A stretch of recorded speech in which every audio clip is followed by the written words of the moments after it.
আমার ভাইয়ের রক্তে রাঙানো 21শে ফেব্রুয়ারি আমি কি ভুলিতে পারি।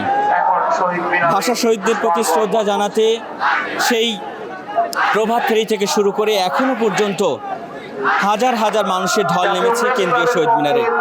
আমরা যেমনটি দেখছি যে বিভিন্ন বয়সের মানুষ কিন্তু তারা সেই ভাষা শহীদদের প্রতি শ্রদ্ধা জানাতে ফুলের ডালির হাতে নিয়ে তারা ছুটে আসছেন কেন্দ্রীয় শহীদ মিনারে। তারা বলছেন বাংলা ভাষার জন্য যারা জীবন দিয়েছেন, বাংলা ভাষার জন্য যারা তাদের নিজের জীবনকে উৎসর্গ করেছেন, সেই সকল শহীদদের প্রতি শ্রদ্ধা জানাতেই তারা অনেকক্ষণ ধরে লাইনে দাঁড়িয়ে আছেন এবং ভাষা শহীদদের সেই শ্রদ্ধা নিবেদন শেষে কিন্তু অনেকেই বাসায় ফিরে যাচ্ছেন এবং যাওয়ার আগে যেমনটি আমাদেরকে জানাচ্ছেন যে এই শহীদরাই বাংলা ভাষাকে প্রতিষ্ঠিত করার জন্য, বাংলা ভাষাকে রাষ্ট্রভাষার জন্য যে ত্যাগ করেছে সেই ত্যাগের কথা কোনো দিনই তারা ভুলবেন না। আমরা একটু দেখাতে চাই ঠিক এই মুহূর্তে কেন্দ্রীয় শহীদ মিনারের চিত্র এবং এখানে যে সাধারণ মানুষের যে উপস্থিতি, সেই উপস্থিতিগুলো একটু আপনাদেরকে দেখাতে চাই।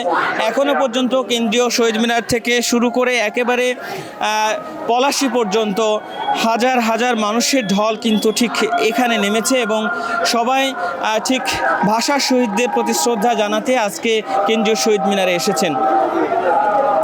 1952 সালের ভাষা আন্দোলন এবং তারপর যে ঠিক আন্তর্জাতিক মাতৃভাষা দিবস 21শে ফেব্রুয়ারি এটি যে উদযাপিত হয় এবং এই দিনটিতে কিন্তু সাধারণ মানুষের যে ঢল নামে শহীদ মিনারে, সেই ঢলটি এবছরও নেমেছে।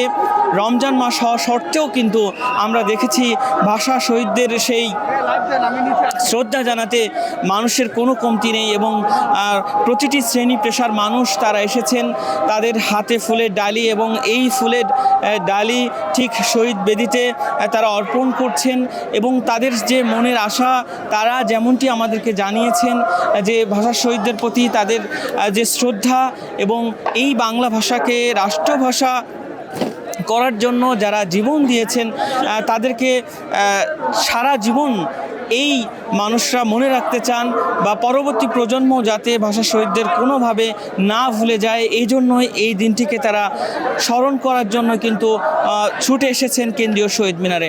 আমরা একটু দেখাতে চাই যে বিভিন্ন ব্যানার রয়েছে এখানে এবং বিভিন্ন ব্যানারে কিন্তু আমরা দেখছি যে তারা ফুলের ডালি নিয়ে ঠিক কেন্দ্রীয় শহীদ মিনারের যে বেদি রয়েছে সেই বেদির দিকে এগিয়ে আসছেন। আমরা আপনাদেরকে একটু জানাতে চাই ঠিক প্রভাত ফেরিতে বা একেবারে 12:01 কিন্তু বাংলাদেশের যিনি প্রধানমন্ত্রী তারেক রহমান তিনি কিন্তু এই শহীদ বেদিতে ফুল দিয়ে ভাষা শহীদদের শ্রদ্ধা জানিয়েছেন। এরপর কিন্তু বিরোধী দলীয় যিনি রয়েছেন, বিরোধী দলীয় নেতা বাংলাদেশ জামাত ইসলামীর আমির ডক্টর শফিকুর রহমান তিনিও কিন্তু ফুল দিয়ে শ্রদ্ধা জানিয়েছেন। এরপর থেকেই সর্বসাধারণের জন্য কেন্দ্রীয় শহীদ মিনার উন্মুক্ত করে দেওয়া হয় এবং এরপর সাধারণ মানুষ তাদের যে ফুলের ডালি হাতে নিয়ে তারা যে কেন্দ্রীয় শহীদ মিনারে আসা শুরু করেছেন। এখন বেলা 12টা বাজে, সেই ঢলটি কিন্তু এখনও শেষ হয়নি। আমরা ঠিক কেন্দ্রীয় শহীদ মিনারের একদম বেদি থেকে শুরু করে পলাশী পর্যন্ত যদি আপনাদেরকে একটু দেখানোর চেষ্টা করি, এখনও পর্যন্ত অসংখ্য মানুষের ঢল রয়েছে। 52 ভাষা আন্দোলনের শহীদদের প্রতি মানুষের যে শ্রদ্ধা, মানুষের যে ভালোবাসা, মানুষের যে উৎকণ্ঠা আজকের এই দিনকে ঘিরে, সেটি আসলে কিন্তু শহীদ মিনারে না আসলে এটি একেবারে বোঝা যাবে না। শহীদ মিনারের পাদদেশে যে ফুলের ডালিগুলো রয়েছে সেই ফুলের ডালিগুলো কিন্তু জানান দিচ্ছে ভাষা শহীদদের প্রতি সাধারণ মানুষের যে ভালোবাসা, বাংলাদেশের মানুষের প্রতি যে ভালোবাসা, সেই ভালোবাসাটি কিন্তু জানান দিচ্ছে।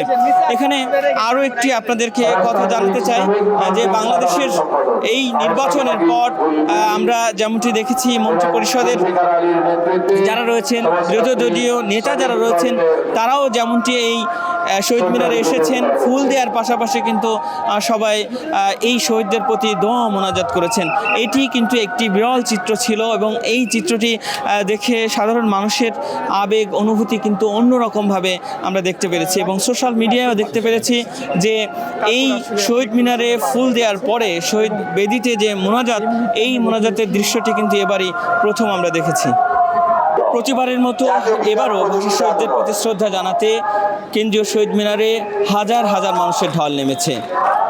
এখানে যারা এসেছেন তারা বলছেন, ভাষার জন্য যারা জীবন দিয়েছেন তাদেরকে সারা জীবন মনে রাখবে এই বাংলার মানুষ।